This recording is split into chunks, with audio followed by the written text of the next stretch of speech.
This channel is supported by TrueFire. TrueFire is an online library of lessons from some of my favourite players. There's thousands of lessons on there. You can use the promo code JNC40 to get 40% off of any of their courses.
When the Boss GX100 first came out, I think the price of an HX Stomp was about £450. I think the price of a Pod Go was less, and I feel like the Boss GX100 must have been more expensive. Now, a few things have happened recently in the UK. For some reason, the price of the Line 6 stuff has gone up, so a Pod Go is now £500. An HX Stomp seems to be about £700 at the moment, between £600 and £700. And I was kind of doing a video looking at what Boss I think would need to do to really entice some of the users of these other units in. And I did that video last week. After making that video, I kind of looked at the prices of the Boss products and kind of thought, well, if I was, didn't already have a modeler, and if I wasn't already, super invested in like the Fractal Line 6 worlds, if I had a budget of sort of £500, around about that, the GX100 to me seems to be, I think, kind of top in this price range. You can do dual lamping on it. You can have dual lamps as well as sort of about 10 blocks. So you could 100% kind of gig a dual lamp setting with this, with a reverb delay, a few drive pedals, even a pitch shifter up front. Which the Pod Go doesn't have a polyphonic pitch shifter. The Helix does, or the HX Stomp does, but you will struggle to run like a full gigging preset with that as well. So really, the GX100, I think, is something that I needed to reevaluate a little bit and look at a bit deeper again, because I think in terms of build quality as well, the Boss stuff, I think, is a step ahead of the Pod Go for sure, which is actually an all plastic unit. Mostly plastic anyway, metal on the front and then plastic on the bottom.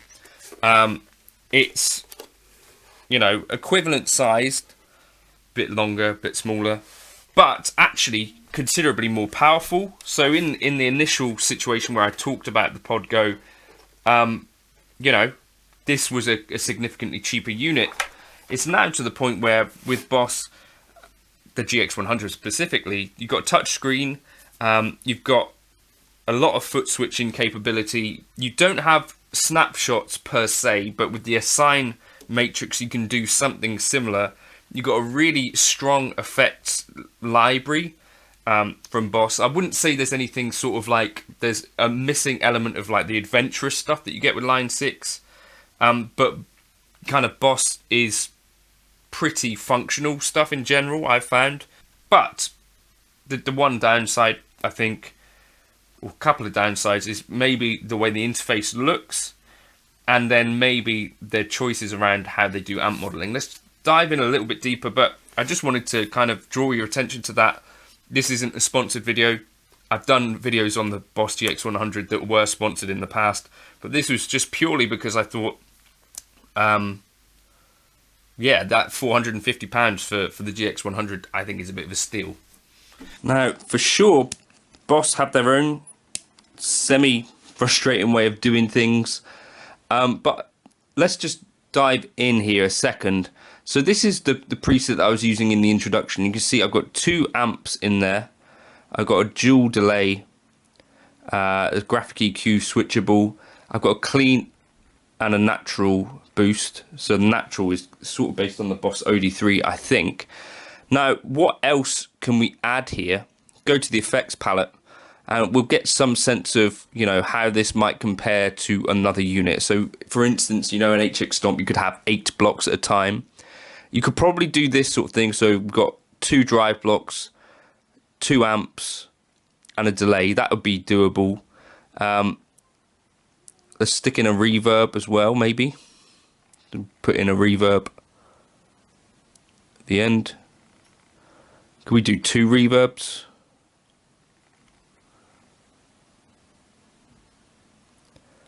Two reverbs. We have another delay. Let's put in a space echo if we can. So space echo is one of the more complicated, you know,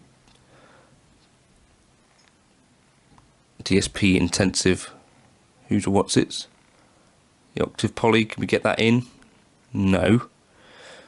What else can we get in? Maybe? Yes. What about a flanger? We may be starting to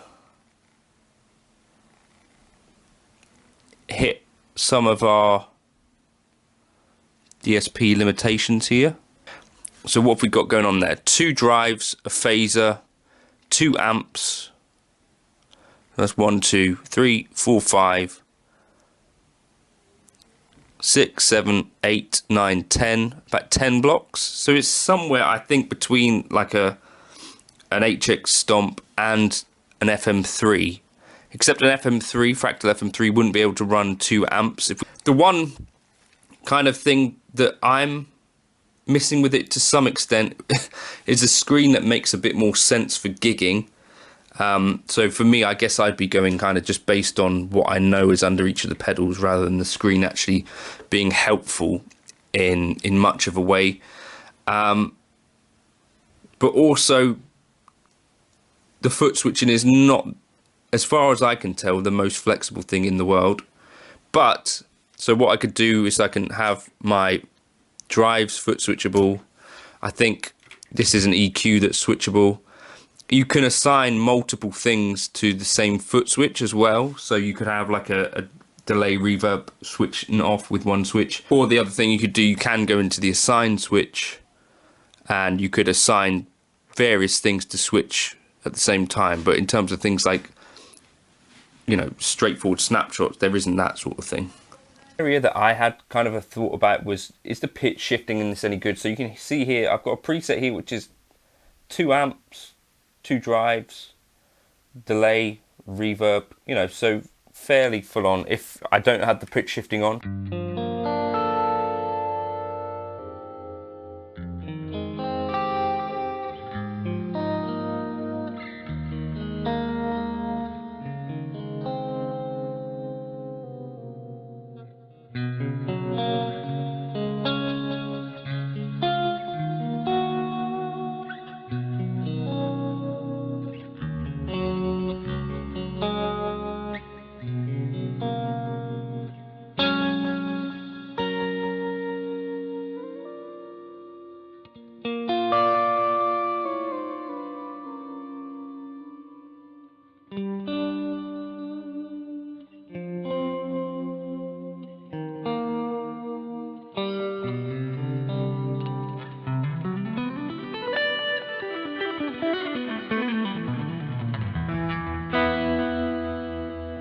You've got different modes, which is a nice feature. So if you want it to be fast tracking, you get a bit more wobble in it.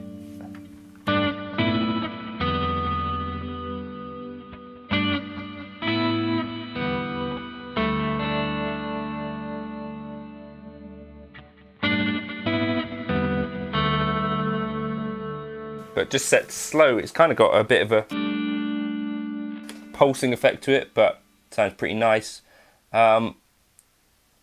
The other kind of downside here with the stuff in Boss in general, if you could call it a downside, I guess it's kind of a choice more than anything, is around sort of amp.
Like, going through those in that way doesn't give me the happiest feelings about what I'm hearing there, right? You know, in terms of Fender sounds, we've got Twin, Deluxe Tweed. Vox sounds, we've got a Diamond and a Matchless. Brit Stack, Recti Stack, a Boogie Combo, Orange Stack, Bogner Uberschall. You've got a fair range of stuff in there. It's just, if you're looking for anything specific, you're kind of at the mercy of what Boss have decided their model should sound like, really, because it's kind of mostly focused on Boss's own original model.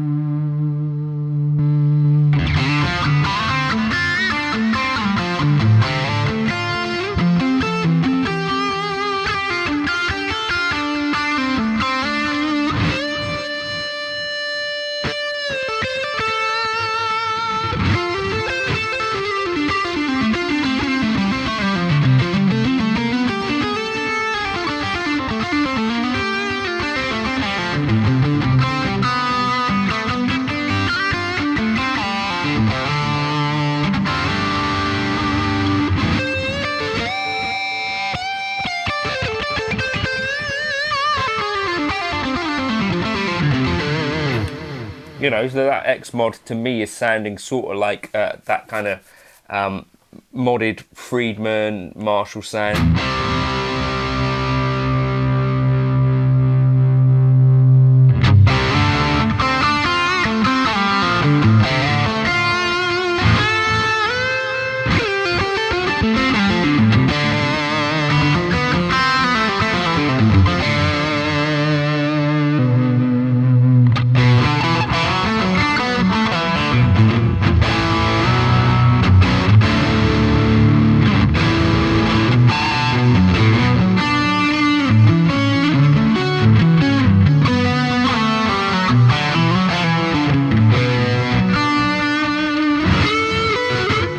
I think it's pretty impressive, especially now that the competition has kind of started to really go up in price. You know, now the GX100 again to me looks actually really attractive at this price point.